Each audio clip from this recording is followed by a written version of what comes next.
fellow Planeswalkers. I'm James. And I'm Paul. And you're listening to the newest episode of the Commander at Arms podcast.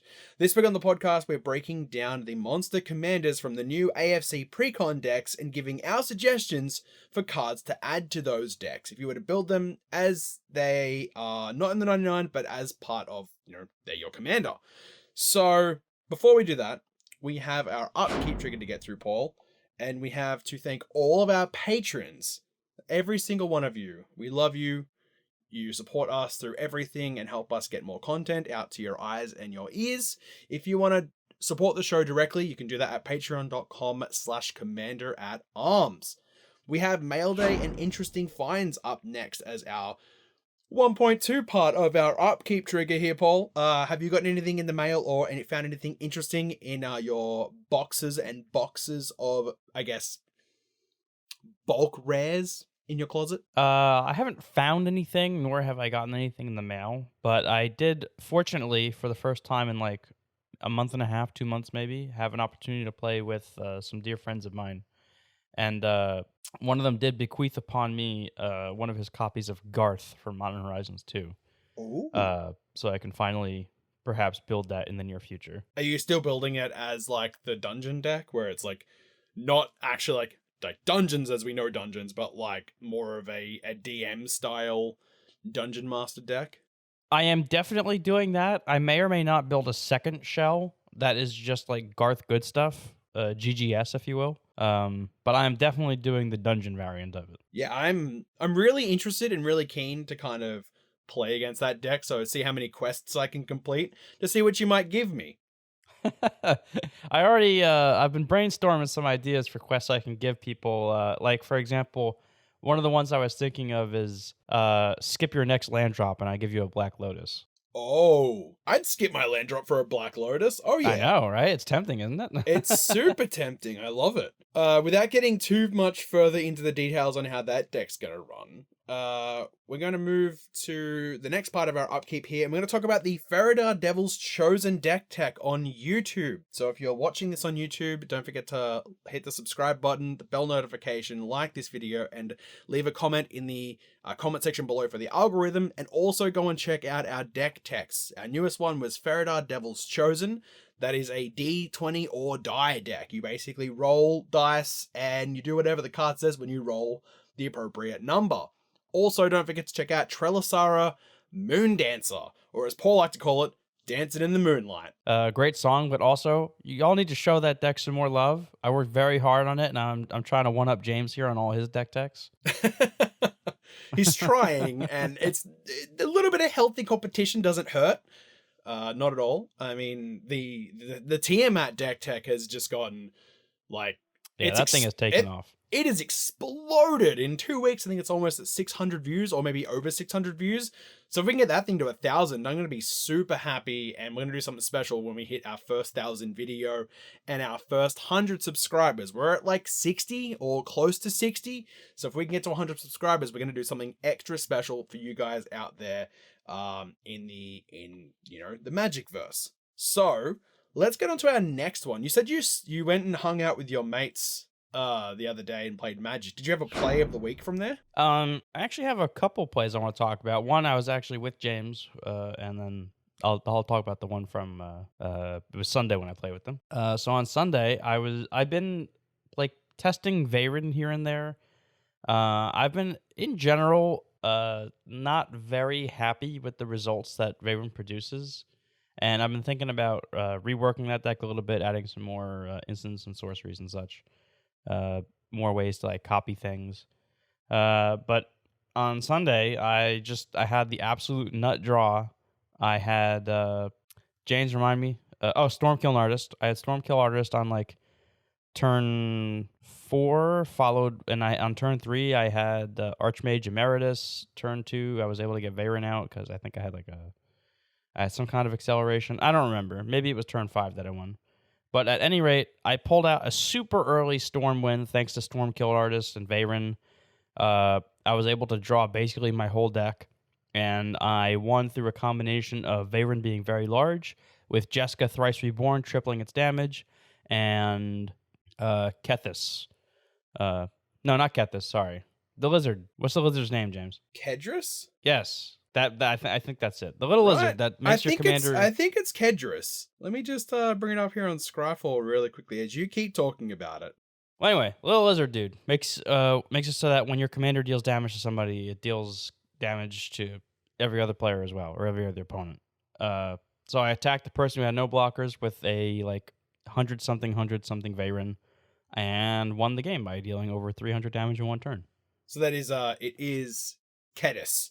Ember Claw familiar. Kedis. We were very close. We added an R where there was no R. So that's one play of the week. And my second one, I was actually with James for this one. We were playing with some new friends of ours, actually. Some new good friends of ours over at Commander 99. I was playing with Austin and his friend Jonathan. And I was playing Brago, which I picked intentionally because Jonathan was playing not Golos. Why can I not think of this? It's James, black. He's an Aetherborn rogue. You'll get there. Come on. Gonti. Yeah, you got there. Gonti. He's playing Gonti. So I played Brago on purpose because I wanted him to be able to steal exciting ETB stuff from my deck. And the first card he took was a Conjurer's Closet, which was pretty ironic. Because you were like, wouldn't it be funny if he got my Conjurer's Closet and then he casts it? And we were like, oh. Did Paul just give him a Conjurer's Closet? Anyway, that whole game was kind of a crapshoot, and he had a lot of my stuff. And at the very end, he had my Peregrine Drake, which was part of a combo with Deadeye Navigator. Thank you. Which was in your hand. And yeah, it was in my hand. He didn't have the blue to go infinite with it. And so he took my turn with Worst Fears. And on my turn, instead of just tapping me out and passing or whatever, he played a Gilded Drake out of my hand to steal the Peregrine Drake from himself, played the Deadeye Navigator from my hand, gave me infinite mana, and won me the game with Thassa's Oracle. Does that really count as you winning the game, though, because someone else took your turn? Absolutely. The greatest Gonti player ever gives the Brago deck the win. I'm surprised that what didn't come up was when you and I took each other's turns, and I quote unquote, pooped all over your board. Yeah, so I think it's called Curtain Call, something like that. I can't remember. Cruel Entertainment, that's what it is. Cruel Entertainment was cast, and it targeted me and James. So I took James's turn, and all I did was tap out and cast Girid. That's it. I didn't screw him over at all. All I did was just cast his commander, which he probably would have done anyway. Maybe. I had Doubling Season and a K group in my hand, and I feel like if you wanted to mess me over, you totally could have, because I was playing Girid, and I would have been fine with it, because that's what Cruel Entertainment does. And then what I did to you was I didn't think it was that bad, because I was just casting your spells and flickering things, which is what I thought you wanted to do anyway. The only thing that I think I did... Not your things. Well, I flickered Girid once because I was so far behind. It was third time I played Girid, and everyone's just everyone was always targeting me because my deck was doing what my deck wants to do. Play Girid, get rhinos, get lots of rhinos, swing out for the win, And I thought what I was doing to you is yep, I'm going to bounce some stuff and flicker this and flicker that and do all the things that you want to do. The only thing that I think that I felt bad about, which correct me if I'm wrong, if you think, something else that I did was probably worse than this, was not only did I scry 4 cards to the bottom of your library, but I also sacked your Hedron, Hedron Archive? Yeah. To draw 2 cards. And that was because Austin said, oh, you could do that. And I was like, yeah, I could do that. Not realizing that you missed a land drop the turn before, but I gave you a land drop as well. I was going to make you miss 2 land drops. And then I cracked your Hedron Archive. But to be fair, also, what I scried away was 2 lands, an Ephemerate, and a Path to Exile. No, sorry, Swords to Plowshares. Absolutely atrocious. But then you won the game. So I'm like, I didn't mess him up too bad. I also milled you for 10. So anyway, I'm a terrible person. I understand that. We have a main phase 1 to get into here. And we're going to be talking about the red and green deck to begin with. So that was I think it's the Dragon Barbarian deck. Yeah, I actually have the names right next to me, so I can tell you. It's actually it doesn't say the name of the deck on the box. Awesome. No, it's the deck is called Draconic Rage, and the commander I believe is Vrondrus. Rage of Ancients. Like Rage of Ancients, yeah. So that one, but that's the hero of the deck. The monster of the deck is Clouth Unrivaled Ancient. It's 5 red and a green for a 4/4 dragon with haste and flying, because it's a dragon, that says whenever Clouth Unrivaled Ancient attacks, add X mana in any combination of colors where X is the total power of attacking creatures. Spend this mana only to cast spells. Until end of turn, you don't lose this mana as steps and phases end. As usual, when we were taking a look at these, we wanted to stay away from A, cards that are already in the precon, and B, cards that are like relatively obvious. So with that being said, Clouth has a little bit of a stipend to his rules, which says that you can only spend the mana you obtain from their ability to cast spells. So you can't activate abilities with it. You can't use it to pay costs in anything that isn't a spell that you're placing onto the stack. With that being said, there are certain ways around that, or also certain ways that you can get more cards to cast that turn when you have that mana. So first up on this list, I slapped the Dublin Cube on here. Dublin Cube has seen somewhat recent fame in like Legacy, where you can play it with like Jeweled Lotus, and the mana that you double with Dublin Cube doesn't carry over the restrictions on spending that mana. So like, for example, with Jeweled Lotus, the fact that you can only use it on a commander is negated in the mana that you double. So you would have, in that case, 3 mana that you can use on your commander, and then 3 mana that you could use on anything. This works with, at least I assume, I haven't seen any rulings otherwise, with Cloth, where if you double the mana you get from Cloth, the extra mana that you generate from Dublin Cube doesn't have the restriction to just cast it on spells. So if you happen to have, like, I don't know, an aggravated assault that you want to activate 6, 7, 8 times, you could do that with the extra mana that you generate. Or you could just use it to get a bunch of mana and cast a metric butt ton of spells. Next up here, I have Dragonthrone of Tarkir, which is 4 mana for a legendary artifact equipment, which I remember when this first came out, I had like just started my foray into Commander. This is from Khans of Tarkir. And I thought it was pretty good because Global Trample, well, I guess I'll read the card first. Equipped creature has Defender and 2 tap. Other creatures you control gain Trample and get +X until end of turn, where X is this creature's power and has equipped 3.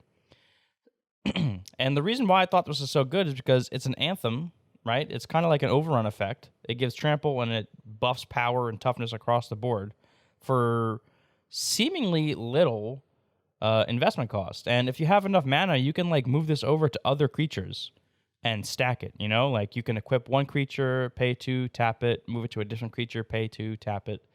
So you can do some kind of crazy shenanigans here. And what's important to note about it is that you're essentially generating extra mana off of it because every creature gets a buff based on that creature's power, which means that Cloth generates a lot more mana. Now, it's important to note that Cloth itself can't be equipped with the Dragonthrone because Cloth has to attack for its ability to trigger.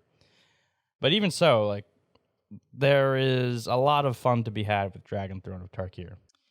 Next up, we have Escape to the Wilds, a card which I believe actually got banned in Standard.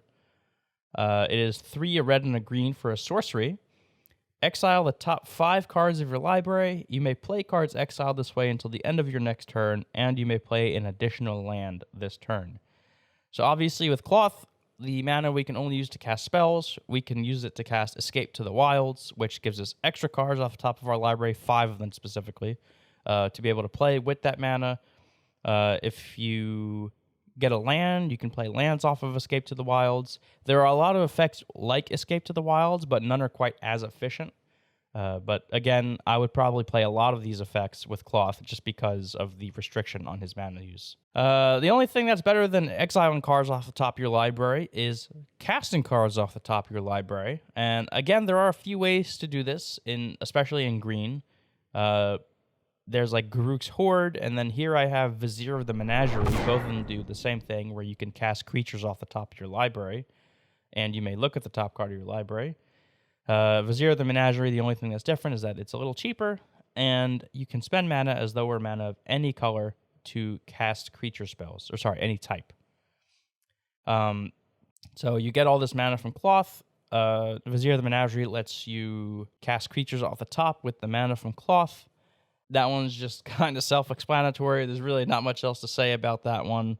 It's kind of putting two peas in a pod there, so to speak. Yeah, and then the next one we have here was the only suggestion of a card that I gave to this deck, because Paul put in the Dragonthrone of Tarkir, and I went, oh, what happens if we put Xenagos, God of Rebels in the deck?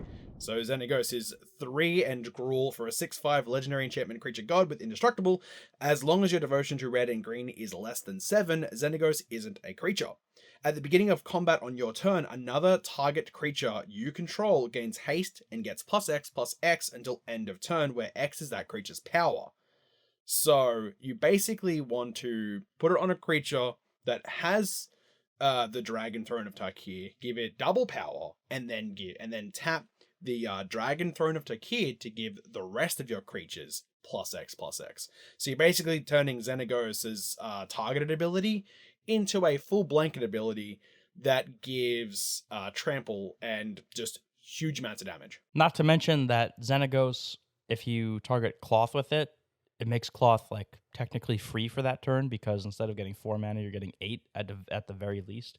I mean, you're netting a mana at that point. Yeah, bearing in mind that you can only use it to cast spells, but there are a multitude of spells in Magic that let you like untap your lands. There's Wilderness Reclamation, there's Seedborn Muse, so you can kind of do some somewhat cheesy stuff that way. But at any rate, Xenagos, like, you know, it's just a really good red-green card. It's pretty popular, and I think with Cloth, and especially with Dragonthrone of Tarkir, like James said, it's basically a build your own super overrun. Yeah, and then with all of that said, we're going to move on now to the Rakdos colored deck. This was the Prosper Tomebound deck, I believe it was called. I think it's Tomebound. Tomebound, yeah, Tomebound. You are correct. It was the Warlock deck, all about like exiling things and playing things from exile and getting treasures for it. Again, he was the hero of the deck, and the monster of the deck was Karazhaka the Eye Tyrant. It's 3 black and a red for a 5/5 legendary creature Beholder that says whenever you attack a player, tap target creature that player controls and goad it. So, which means until your next turn, that creature attacks each combat if able and attacks a player other than you if able. And it also says whenever an opponent attacks another one of your opponents, you and the attacking player each draw a card and lose 1 life. Important thing to note, you're going to be drawing, theoretically, a lot of cards with Karazhakar, because you're going to be goading, ideally, several things in one turn, which means that if you go to at least one creature that each player controls, you're drawing 3 cards that turn and losing 3 life. So when you build this deck, bear that in mind. Maybe you can cut back on the card draw a little bit because you have such a reliable resource in the command zone to do so. That is aside from the 5 cards that we have listed here. We're going to kick things off with a spicy little number. We've got Bedlam, which I swapped out Assault Suit for this right before we started. It's 2 and 2 red for an enchantment. Creatures can't block. What is better than making other people attack?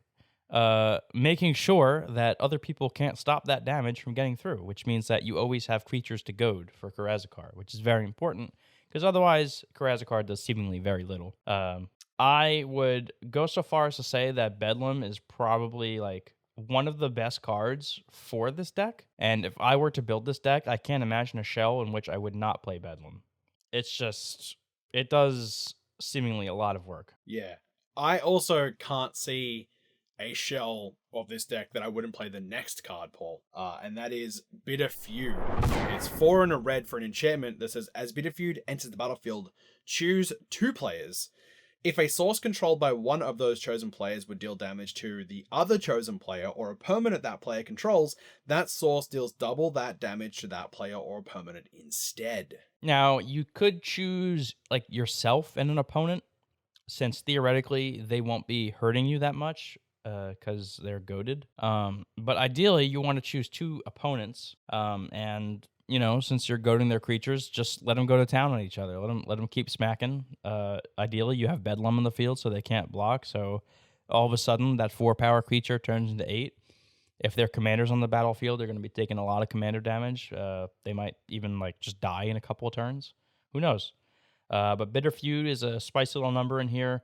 A card that doesn't really see any play in most places, except maybe in some chaos decks somewhere. But here I think it's just genuinely good to encourage the to try to manipulate people into attacking each other. I remember the first time I ever used Bitter Feud was when I first got into Commander playing Duretti, and it was in that Precon.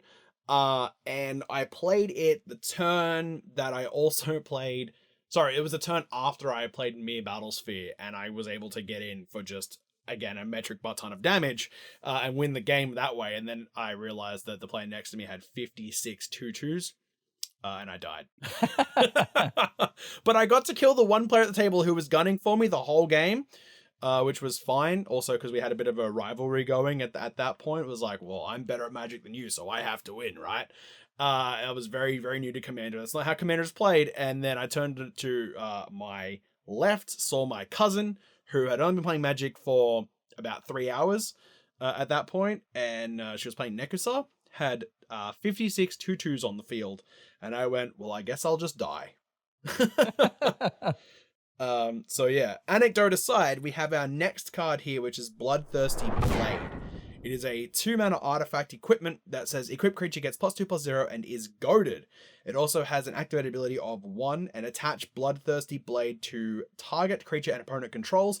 Activate only as a sorcery. Not much to say about this one. It's a goad card. It's a very efficient one at that. It's 2 mana to cast and then 1 to attach it to a creature that an opponent controls, and then that's just a free goad that you don't even have to think about.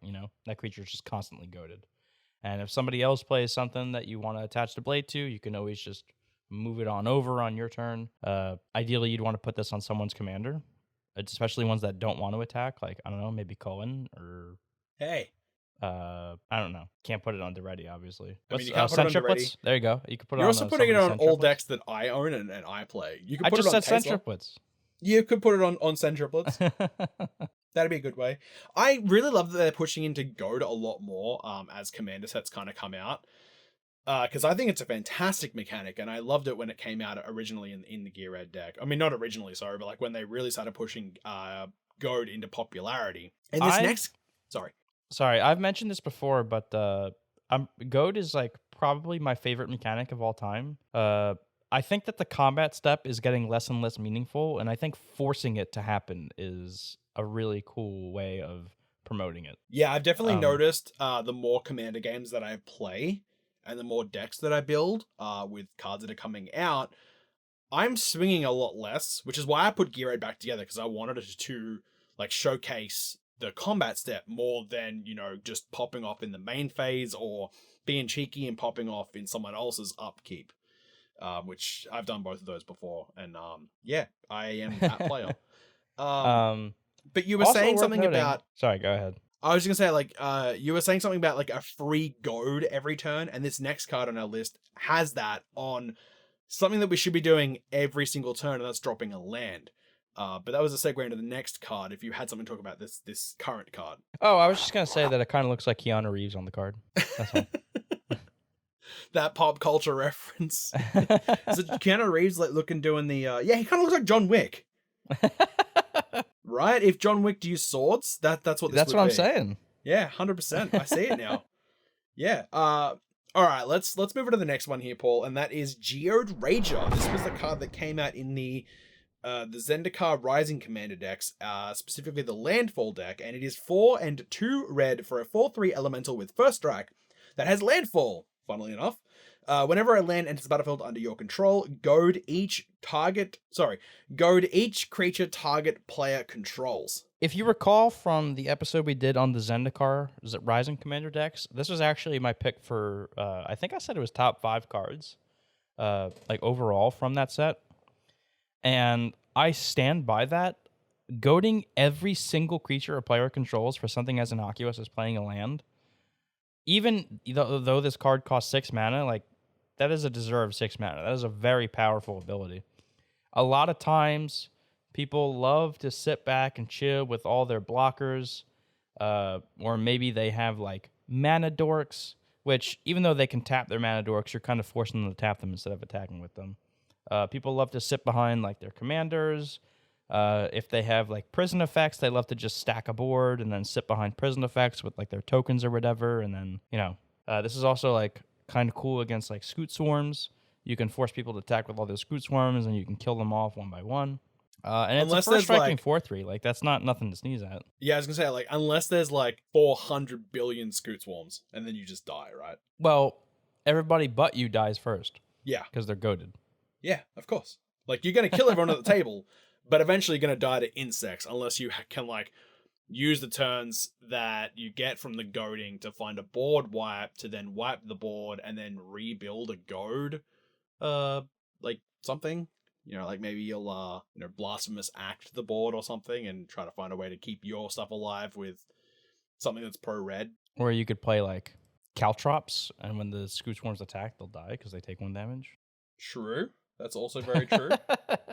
That's Listen. very niche, though. I probably wouldn't fill a slot with that card for that reason. Unless you're in a very heavy Scoot Swarm meta, which we were like 2 months ago when Scoot Swarm came out, and it not only did it explode on everyone's field, but it exploded all over, like, this Discord, all the other Discords I was in. Every game that I played had a Scoot Swarm. I'm actually starting now to take it out of decks because, like, I don't think it goes in every deck that wants to attack. It's specifically in my landfall deck for a reason, because it's a landfall card. But anyway, I digress. Paul, do you want to move on to our last card here before our ad break? Yeah. This is another card that I decided to put in the deck, and I went, "Hey Paul, what about Grenzo?" And he went, "Oh yeah, the black and red one, the dungeon warden, right?" And he's like, "Yeah, that's pretty good." I went, "No, Paul, the mono red one." So this is Grenzo Havoc Razor. It is red for a 2/2 Goblin Rogue, legendary by the way, that says whenever a creature you control deals combat damage to a player, choose one, goad target creature that player controls, or exile the top card of that player's library. Until end of turn, you may cast that card, and you may spend mana as though it were mana of any color to cast it. Not really much to say. This is what Ragavan was before Ragavan was actually a thing, I guess, was the best way to explain this. It goads things. If you need gas, you can get cards off the top of people's libraries. Most of the time, though, you're just going to be goading because it equals out to gas anyway, because with karazhaka, you're drawing cards off the creatures that you goad. So, 6 of one, half a dozen of the other, so to speak. Grenzo is a very good card. Excuse me. I kind of wish they'd throw a reprint our way of this card because its price is getting a little out of hand. But it is like one of the best mono red cards that they have ever printed. And if you have ever played with this card, you know why. If you have not played with this card yet, I beg you, proxy it, and you will see why this card is so good. And with that, we're going to pass through our combat phase, and we're going to swing out and goad all of your creatures. Who do you wish to attack? It can't be me. And with that, we're going to go and hear a message from our sponsors right now. Welcome back from that ad break. We're going to get into our main phase 2 here, and we're going to continue talking about the new AFC Precon decks. These are the monster commanders. We've already talked about the heroes before and given our suggestions. This time we're talking about the monsters. So let's get back into it. We're going to get into the Bant deck. The hero of that deck, I believe, was Gaelea. That's it. And the deck was called Aura of Courage. So she was the hero of the deck. The villain of the deck, or the monster of the deck, is Storvald, Frost Giant Jarl. It is 4 and Bant, so green, white, and blue for a 7/7 giant with Ward 3. Other creatures you control have Ward 3. Whenever Storvald enters the battlefield or attacks, choose one or both. Target creature has base power and toughness 7/7 until end of turn, or target creature has base power and toughness 1/1 until end of turn. Storvall is in a weird position. There's kind of like a lot of text on this card, and they all identify very different things that you can do. Storvall itself having Ward 3 means that you could go with a Voltron strategy if you should so choose. You could also go wide. You're in Bant, so it's not very unlikely that you have some kind of token strategy going on. All of those colors have precedent for doing so.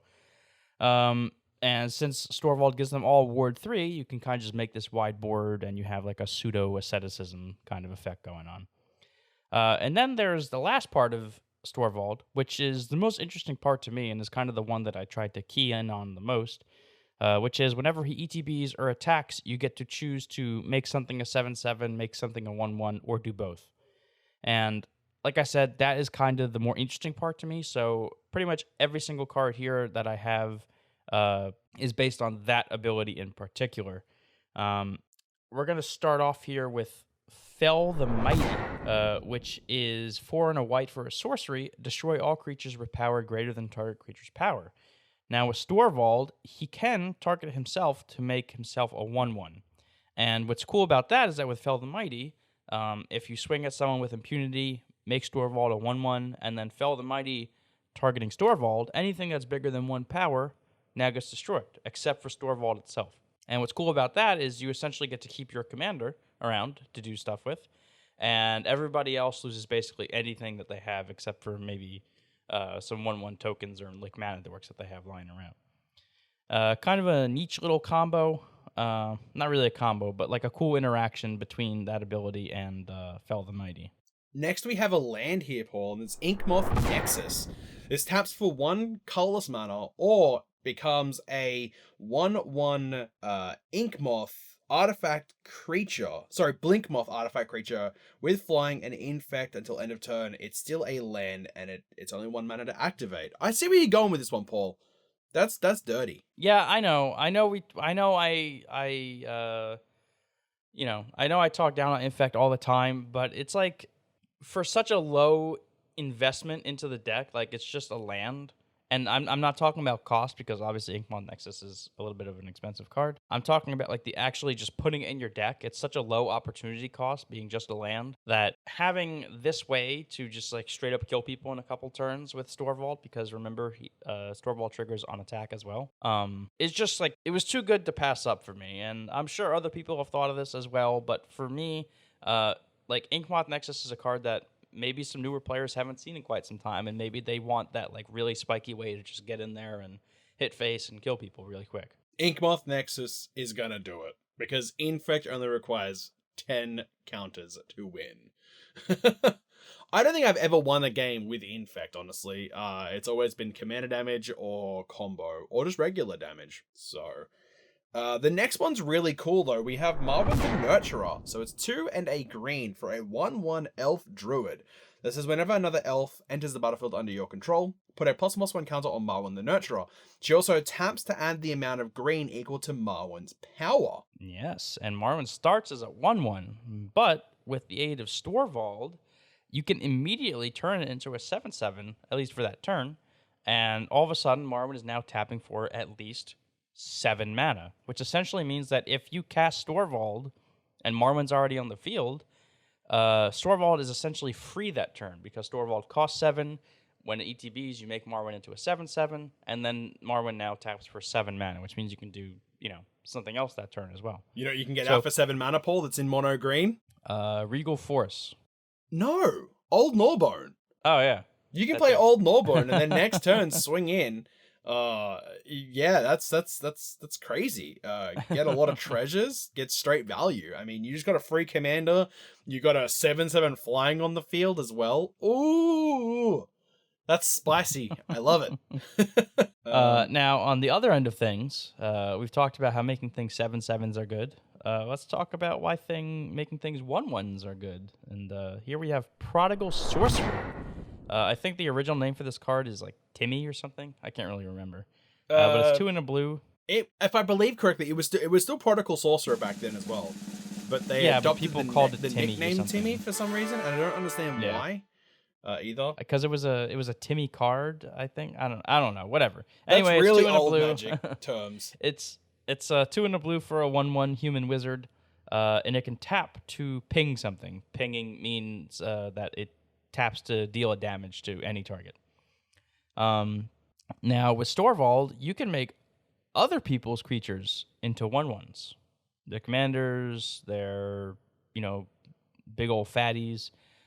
James just mentioned Old Gnawbone, but there's also like Kozilek is a 12/12, and so on. and you can make them into 1/1s, and then ping them with Prodigal Sorcerer, and all of a sudden they're dead to your little 1/1.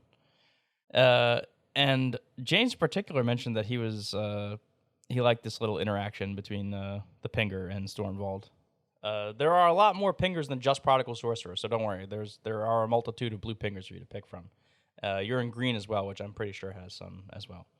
But yeah, just another cool little interaction, taking advantage of Storvald being able to make things small. And another way we can kind of abuse that, making one thing small, one thing big, is with our next creature is Uvenwald Tracker.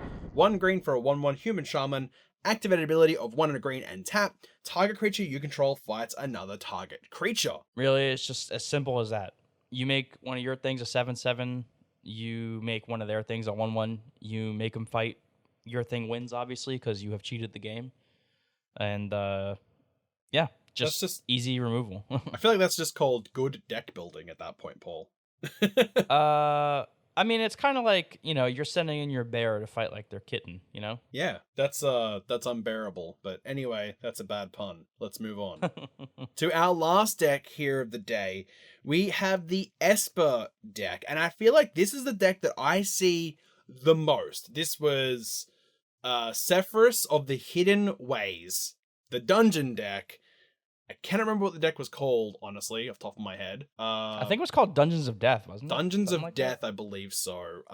So Sephirus was the hero, and the villain monster in that deck is Nihilo. It is 2 and Esper, so white, blue, and a black, for a 3/5 legendary creature horror that says when Nihilo enters the battlefield, for each opponent, tap up to 1 untapped creature you control. When you do, gain control of target creature that player controls with power less than or equal to the tapped creature's power for as long as you control Nihilo. Whenever you attack with a creature an opponent owns, you gain 2 life and that player loses 2 life. I think this is a commander that a lot of people are going to sleep on. You will note that it says whenever you attack with a creature an opponent owns, not whenever you attack with creatures an opponent owns. Meaning that each creature you control of that opponent drains them for 2. That can add up pretty quickly. That means if you're attacking with 2, you drain them for 4. If you're attacking with 3 other creatures, you drain them for 6, and so on. And honestly, I feel like once a proper shell is established for this deck, it is going to be quite a powerful one. But at any rate, here I have 5 cards. I just noticed that they're actually all blue. Good work, Paul. Not trying to misconcept that blue is the probably one of the strongest colors in Magic, but here is 5 blue cards you should add to Nihilor. There is actually 1 white card that definitely belongs in this deck. I'll mention it maybe as an honorable mention or something towards the end if I can remember the name of it. But right now I can't actually remember the name of it. So anyway, here we go. First up, we're going to start with Braid's Conjurer Adept, a very popular group hug card. 2 and 2 blue for a 2/2 human wizard, legendary. At the beginning of each player's upkeep, that player may put an artifact, creature, or land from their hand onto the battlefield.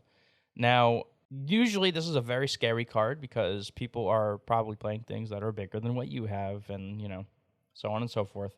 But if they're putting out their big fat creatures, then that means those are more big fat creatures for you to steal.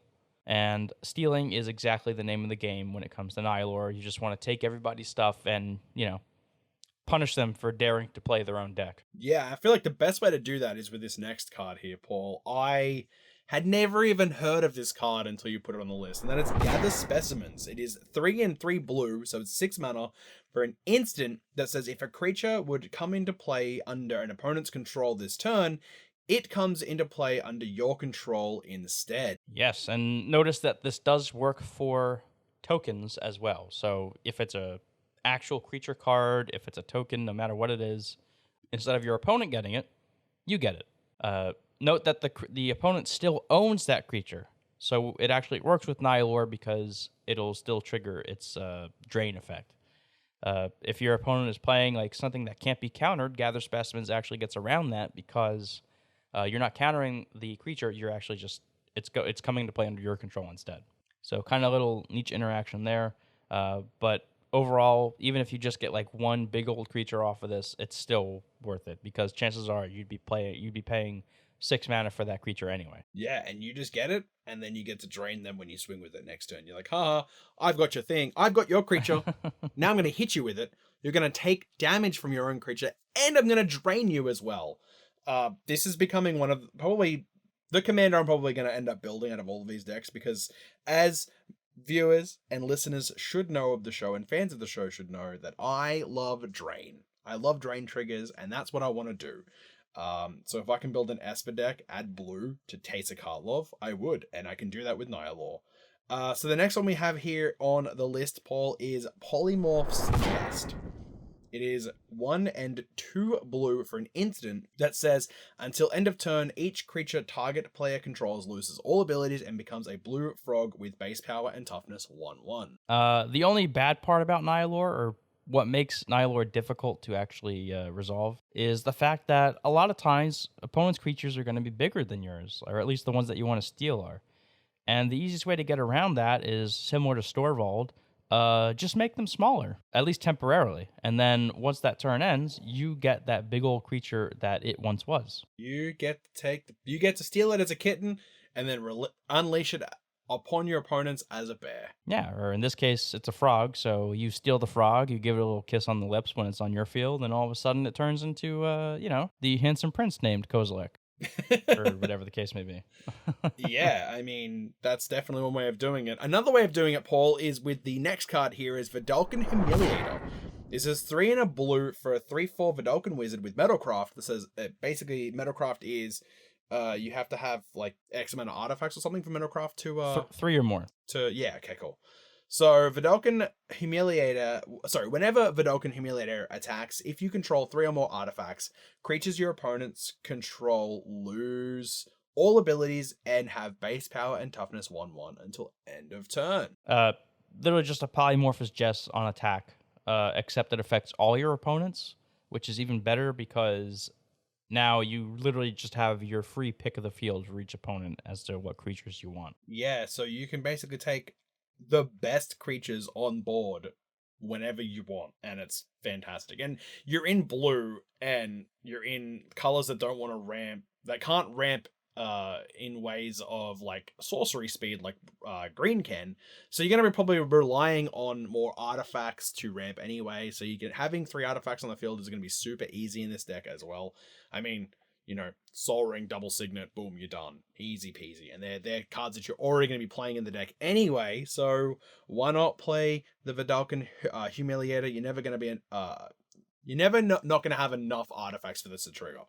Yeah, and honestly, worst case scenario, it's another body for you to tap for Nihilor's ability. So that too.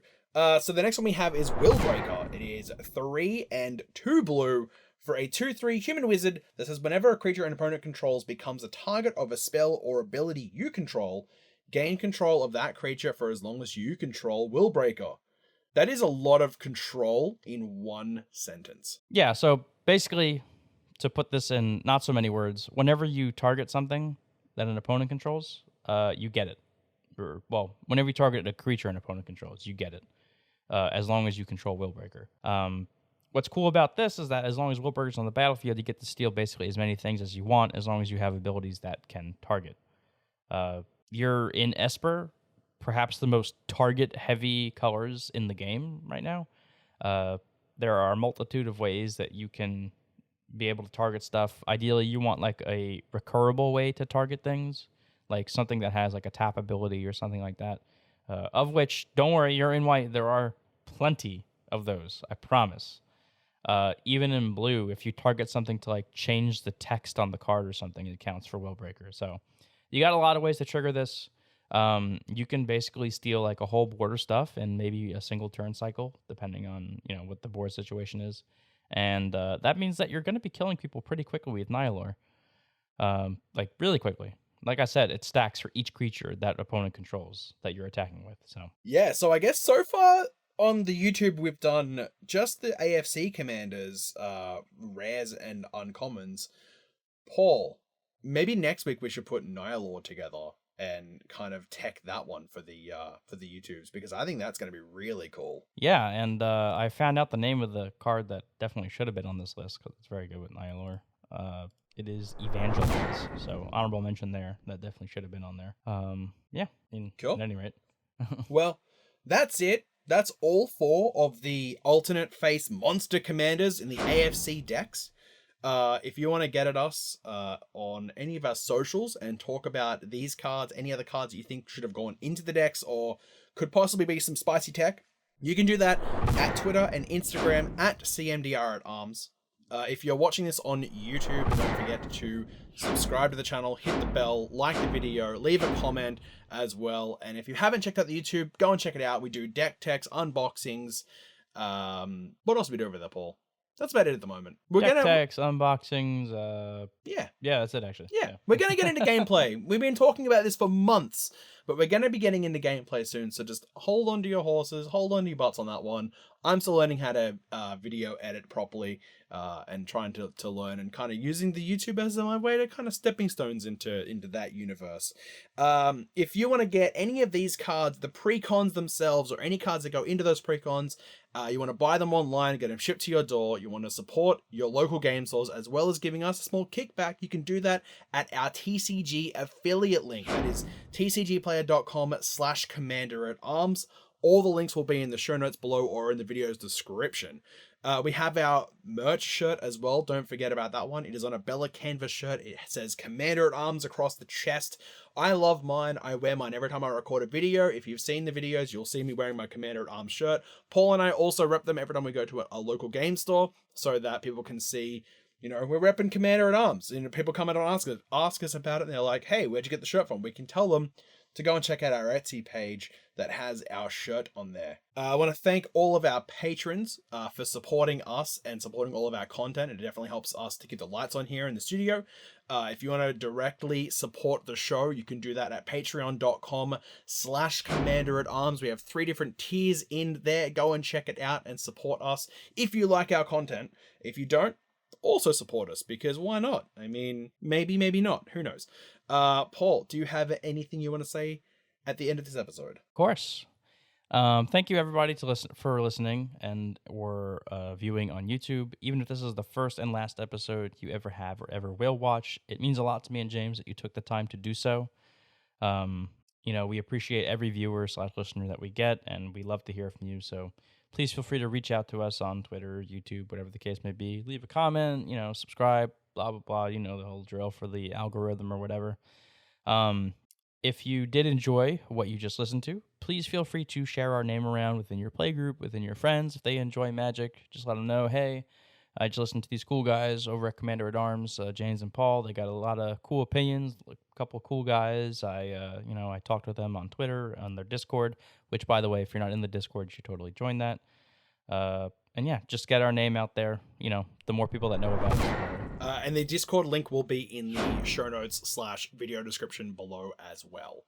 And with that, I'm James. And I'm Paul. And you've been listening to the newest episode of the Commander at Arms podcast. Peace. See ya.